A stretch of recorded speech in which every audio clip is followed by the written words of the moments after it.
only thing we have to fear is fear itself. The National Weather Service has issued a severe thunderstorm warning. Welcome to the Common Sense Practical Prepper Podcast, where prepping doesn't have to be complicated or expensive. Coming to you from a well-defended off-grid compound high in the mountains. Coming to you from his Florida room in Richmond, Virginia. Neither off-grid nor well-defended, unless you count his chickens and cats. Here is your host, Keith. Hey everybody, this is Keith, and welcome back to the Common Sense Practical Prepper Podcast, episode 58. Today is October 8th, 2023.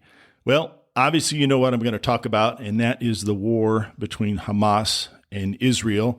I'll give you a couple of my opinions, how I see things playing out, and then I will certainly tie that into prepping and what's currently going on with my preps. So a little more than 24 hours ago, Hamas surprise attack into Israel across the Gaza Strip and then into several towns. And I think what really strikes me about this particular situation is the barbaric nature that the Hamas terrorists are taking. They running into towns, murdering people, going into their homes, shooting cars. People were driving cars, going all different places. Children, middle-aged folks, elderly folks shot, murdered, and one even kidnapped, apparently, and she's still alive, apparently. People were dragged from their homes and shot in the street. They were dragged from their cars and they were shot in the street. They were shot in their cars and their bodies were dragged out of the vehicle. Some of these folks that have been murdered, they're parading their bodies around for the cameras, and it's just absolutely horrific and barbaric, and those two words don't even describe how I feel about this situation and how I feel about the way things are going. So quickly, the current administration released $6 billion back to Iran. It was their money. Apparently their funds were frozen for several years. Everybody's saying, well, did some of this $6 billion go to Hamas and then Hezbollah as well to help fund this attack? Several defense ministry spokesmen for Hamas have come out and already confirmed, as Hezbollah as well lately, they confirmed that Iran financially backed and then gave the go-ahead for this attack into Israel. Now, this is a very, very tense situation anytime the Israelis get into a conflict with Arab nations. Now, Saudi Arabia, obviously part of OPEC, has a very keen interest in this. Up until recently, probably 2 days ago, Saudi Arabia and Israel were starting to normalize relations even more and trying to tamper things down a little bit. And I think Hamas was upset that this was going to happen, because if Israel gets along with all the Arab countries, then there's really no need to have terrorism, because in a sense, Saudi Arabia may retaliate against these other folks if they're attacking Israel after they sign some sort of treaty or accord or whatever you want to call it. But I'm worried about the price of oil increasing, therefore increasing the price of fuel here in the United States. I don't know if it's going to be a quick increase or a small increase, but I think it's going to happen regardless. I think anytime there's a conflict in the Middle East and there's money to be made, then obviously Saudi Arabia and OPEC will probably cut production, raise prices, and then you know how the rest of that goes. All right, so how I'm getting a lot of this information, I'm basing a lot of my opinions on, and then I'm taking in throughout the day. There's a YouTuber called Task and Purpose. He provides some very good information. He's very straightforward, appears to be unbiased, and his episode that he posted yesterday, Saturday the 7th, is called Israel at War. And he does a very good job. He uses what's called open source intelligence. So he uses maps and all sorts of communications, emails, and everything that are coming across the internet to kind of paint a picture of what's been going on. It's very, like I said, it's very straightforward. It's very simple. He doesn't get into the politics. He doesn't get too deep in the weeds. So again, get your information from multiple sources, but take a listen to this guy, Task and Purpose, on YouTube, and let me know what you think. couple folks on Twitter or X or whatever the heck we're calling it, OSINT Defender, OSINT, then Defender. So OSINT stands for Open Source Intelligence. Whoever this person is, they are posting a lot. And the information, again, they're getting is from news reports, websites. He or she have some folks embedded with the Israeli army. They're providing updates about what's going on in particular cities.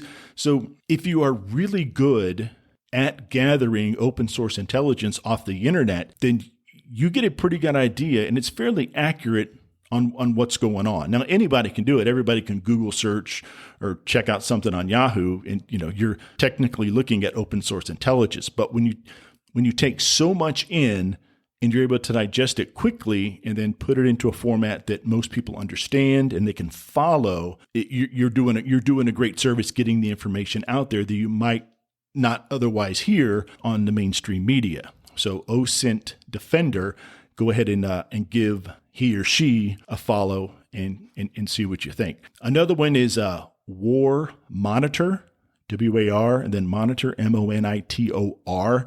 And I think the official handle tag is @WarMonitors.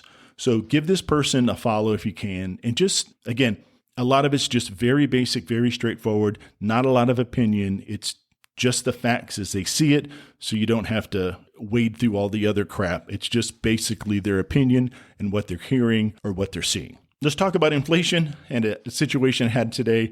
So obviously inflation is continuing to go up. It went up by 2% or 2.5% in September. And obviously it's not going to slow down. And the situation over in Israel and the Middle East certainly is not going to do our economy, except if you're in the defense industry. It's not going to do our economy really much good anyway. Then there's Russia, Ukraine, but again, that's a whole different story. Went to lunch today, and there are three of us at lunch. Went to like a mom and pop Italian restaurant, and been there a million times. And I got the tuna fish sub and fries and a diet soda. Other folks had like a small portion, like a child's portion of spaghetti and meatballs. And then somebody had fettuccine Alfredo. We all had diet sodas or tea or something like that. $46 without the tip. So three of us for lunch. I know there's folks listening to me all over the country and all over the world, and you're probably saying, Keith, three people lunch for $46, over translated into your currency is a fantastic deal. Well, where I'm at in Central Virginia, that is very expensive. So you're thinking $12, $13 average per plate. There's 36, and it's like $2.99 for sodas. You add all that, and then the tax on top of it, $46 for three of us just to go to lunch. That is outrageous. Yeah, so that was an absolute crazy amount of money to spend. Let's talk about the southern border. Somebody made a comment today. I think it's Robert Grinnell. He's a former U.S. ambassador to Germany, I believe. A very smart guy. He was on Newsmax today, and he said for a fact, and it's been confirmed, that several terrorists on the terrorist watch list have crossed the southern border from Mexico into the United States. I don't find that surprising at all. The hundreds of thousands, the tens of thousands, the millions of people that have come across illegally, a lot of these folks are military-age males from all around the world. Why wouldn't they be coming across? So I went ahead and I went to Google, and I wanted to Google search the number of terrorists that have come across the southern border. This is what I get. Number of people on terror watch lists stopped at southern border. Number 2, 42 suspected terrorists have been apprehended at our southern border. Not one piece of information, even an opinion piece, if any terrorists have actually made it into the United States. I'm like, okay, let me do a different Google search. I want to find out if it's been reported, if there's any articles out there where Hamas terrorists have crossed the southern border into the United States. All right. Did a detailed Google search. There's ways you can add pluses and stuff. There's ways you can define your Google search instead of just, typing in terrorists across the Mexican border. So this is the hits I got for that. How did Israel and the U.S. miss what Hamas was planning? 2 Mexican citizens believed to have been taken hostage by Hamas. how many, I tried this several different ways. Hamas come across the border, terrorists across the border. I worded it several different ways, and I keep getting those hits. They have nothing to do with the question that I asked. It's all, this is how many people we caught, and then it wants to tell you about what did Israel and the U.S. miss while Hamas was planning. So Google's not going to give me the information that I'm looking for, and I'll have to try to find it somewhere else.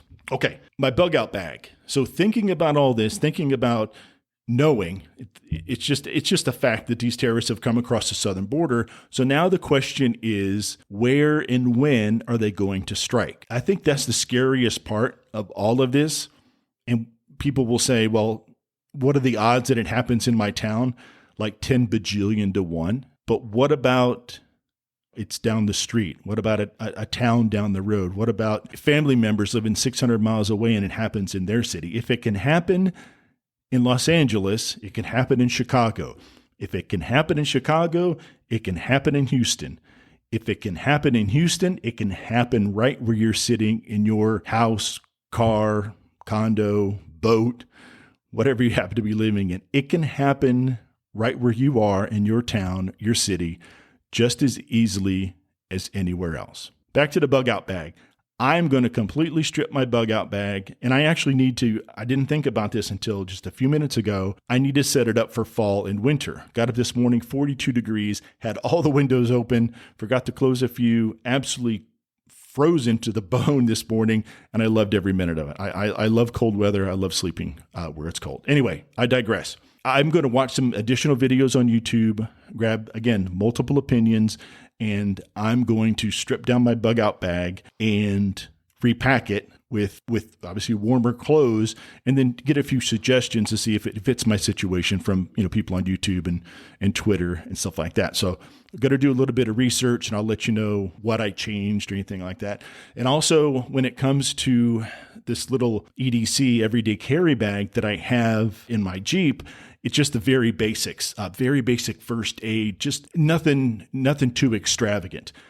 So I need to build a bigger bag. I need, like, you could call it a get home bag. If something was happened to your car and you're in the town or the city where you live, would you be able to, whatever the situation, an EMP, social unrest, do you have what it takes to walk home or walk to a certain location to then maybe get in contact with family members? So I'm going to look into that. It's called a go home bag. So you got your everyday carry, you got your bug out bag, you got like bug in bags, and then you have your get home bag or go home bag. So I'm going to do some research on that and definitely bolster what I carry in my Jeep. Okay, folks, thanks so much for stopping by. Again, I say it every podcast. I really appreciate everybody listening. Every time I record one of these, I get a few more people listening. I'm getting more emails. I really appreciate that. practicalpreppodcast@gmail. If you want to email me, get several emails I need to answer. So thank you very much for emailing and with your questions and suggestions. Thanks again, folks. I really appreciate it. And as always, especially with all this asshattery going on in the world, please be careful out there. Take care of one another. And until next time. Thanks for listening to the Common Sense Practical Prepper Podcast. Be sure to subscribe so you don't miss an episode. While you're at it, help spread the word by leaving a rating and review.